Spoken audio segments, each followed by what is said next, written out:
Hello there, and welcome to this tutorial. I am Lexin, and today I'll show you how to set up your own Minecraft server using craftbukkit. So what you're gonna do first, you should create a folder containing all the files we'll be using. So I'll just use my own nickname, I guess, Lexin's Minecraft server. Open this, and next we need to find the executable jar file, which we can find on craftbukkit. So we're just going to search for download craftbukkit and click right here. This will take us directly to the site where we can see all of the versions we can download. I'm not going to download the recommended build because I want the new patch, so I'll just take the latest one, 1.62. Keep this, and while I let this download, I'll show you one more thing. When you're going to open, let's see here. When you're going to open, log on the server, you need to use a new launcher. But say your Minecraft server uses a different version, say you're using 1.61 or the 1.52, then you can simply just click on edit profile on the new launcher and choose the version right there. 1.52, 1.51, 1.61, 1.62, or just use the latest version. If you're just a regular player, this will probably be the most used version. But I'm just going to click this, as that is going to be the server that's currently being downloaded. So we're just going to do this, and just click on play and let that open.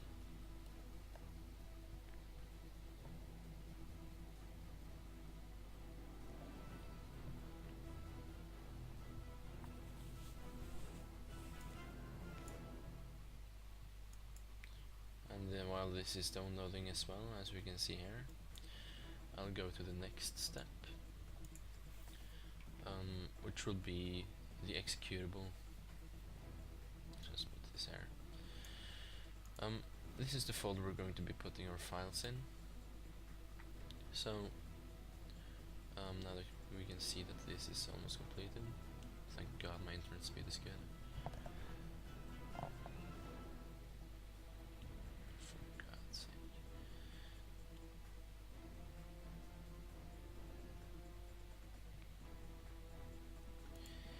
Yeah, the best internet in the world. This is me. So just gonna drag this over here into this folder. Important that you rename it and just remove everything after craftbukkit, as that may lead to some complications later on. So just leave the file as craftbukkit, and then we're going to search for the run file, run.bat, bukkit.jar, yeah. And here we find this little thing.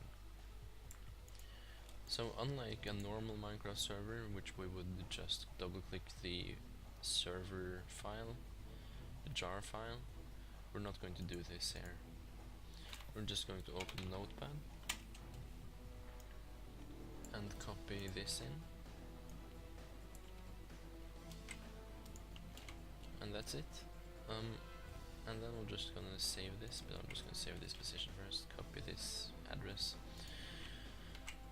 Control S, and paste this in here, the address for the town.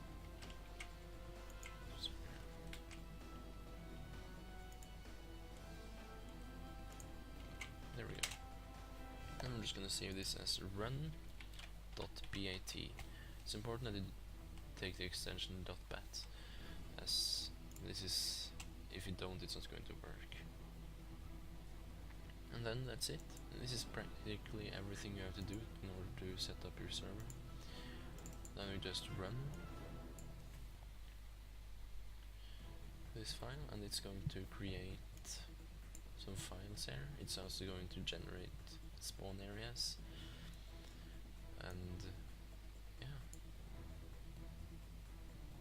Also, well, that's finishing up. I've created a little document here containing some useful multiplayer plugins, also some commands that I'll be explaining during that time. I'm not going to introduce you to these plugins in this episode. I'm thinking I'll do that in the next. But one more thing, if you are hosting your server on your own computer, like I am doing right now, you have to do some stuff on your router. You have to forward some ports, most likely.